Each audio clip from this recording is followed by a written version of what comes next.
Como manter os sonhos quando a vida muda em um diagnóstico? Hoje a gente vai conversar aqui no canal do André Ricotti, na série Falando da Mente, eu com minha amiga doutora Vivian. Tudo bem, Vivian? Tudo bem, André. Tudo jóia. Vamos falar de um assunto que não é fácil, mas é importante ser falado. Muito, né? muito. Você vai falar um pouquinho sobre, de uma visão geral sobre a oncologia. Exatamente. Né? Então começa contando pra gente como é que você vê o contexto social do diagnóstico do câncer, Então, eu vou começar, André, Tem gente que não gosta nem de falar essa palavra. Sim, né? Exatamente. Então, assim, daí a importância da gente trazer esse tema, né, pra gente desmistificar muitas coisas. Eu vou começar falando da minha experiência de uma forma muito breve, tá?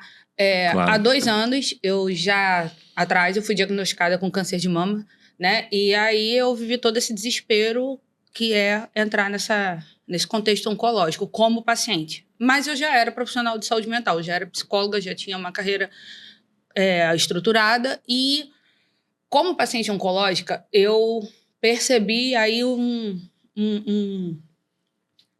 é que eu vou te falar? Assim, não existe acompanhamento, tá? Sim, não existe. A gente só tem acesso a psicólogo, muitas das vezes, dentro dos centros oncológicos, quando a gente está ali durante uma abordagem, durante um tratamento, durante uma intervenção.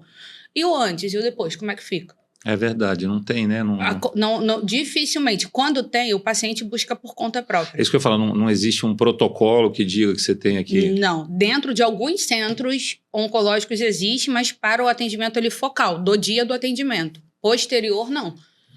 Alguns até têm alguns grupos de apoio, mas assim, é muito reduzido. Então, como eu vi essa lacuna, né, nesse cuidado, eu comecei a me debruçar nesse estudo, né? Hoje, eu sou paciente oncológica em remissão, graças a Deus eu sou bem-sucedida, então eu venho me dedicando a estudar. Então, eu venho, nos últimos tempos, atendendo pacientes oncológicos. Uhum. E aí eu vi, André, que especialmente eu vim pensando sobre aspectos subjetivos, sabe? No impacto do diagnóstico, né? Do câncer nos jovens, principalmente no que diz respeito ao desejo de terem filhos. Tá. E uma curiosidade só, e tem acontecido muito diagnóstico em jovens hoje? Cada vez mais. Cada vez mais. Cada vez mais. E assim, eu não falo com propriedade, eu falo a partir de pesquisas e de leitura, tá? Que cada vez mais os jovens estão acessando o diagnóstico do câncer e quanto mais jovem em idade cronológica o paciente tem o diagnóstico do câncer, mais agressivo a probabilidade da doença ser. Ah, é? É. Por exemplo, um câncer de mama numa jovem de 20 anos, 22, 25, ele tem possibilidade de ser mais agressivo do que numa mulher de 50.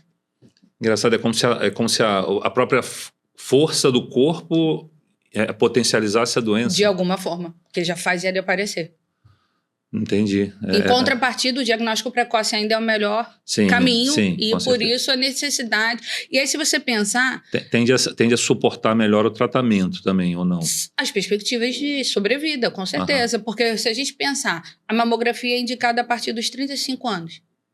Aí imagina, porque a jovem tem lá 20, 22 anos, já tem um nódulo que não é palpável, que ela faz o autoexame e não percebe nada. Aí ela, quando tiver 35 anos... que ela for fazer uma mamografia, já tá você imagina fase... o estágio que isso não pode estar desenvolvido. Entende? Então, assim, é repensar muito sobre essas questões. E quando eu chego nessa questão de falar sobre esse desejo de ter filhos, porque os protocolos de tratamento, né, do câncer, ele envolve radioterapia, envolve quimioterapia, entre outros.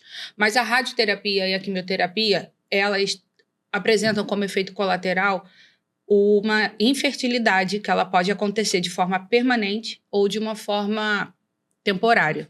Pode ser só temporária também? Pode, ela pode.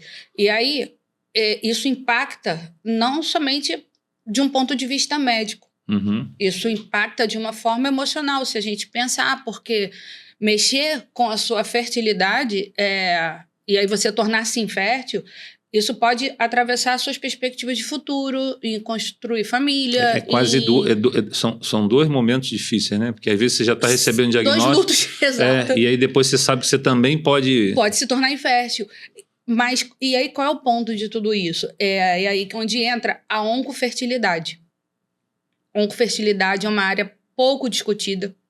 E existe como área mesmo? Existe. É uma área que integra a medicina reprodutiva com a oncologia, com o objetivo de traçar ali técnicas para a preservação da fertilidade antes do início do tratamento oncológico.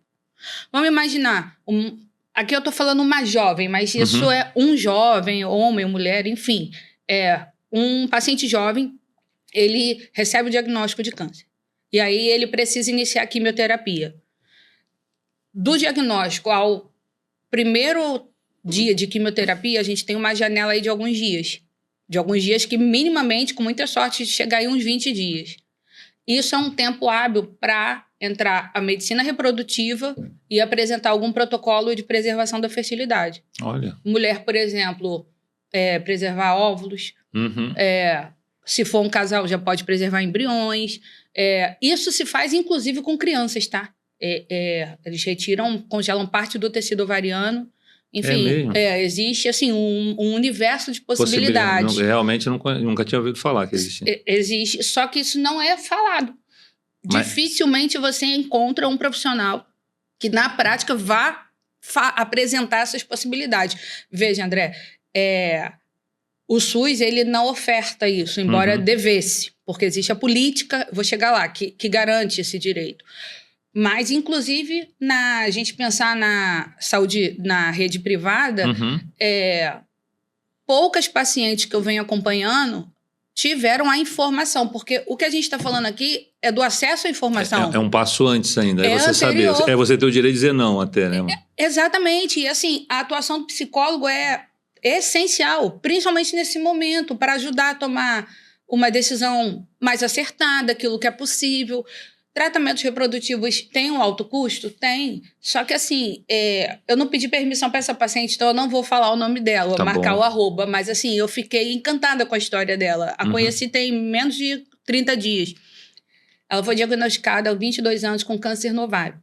E aí, pelo SUS, lá na cidade dela. Ela é de Pernambuco, se eu não me engano.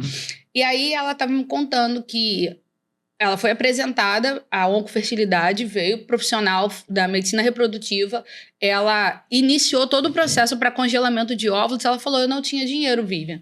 Eu falei, como é que você fez? Ela falou, eu e minha família, nós fizemos uma vaquinha virtual. Em 15 dias, a gente conseguiu arrecadar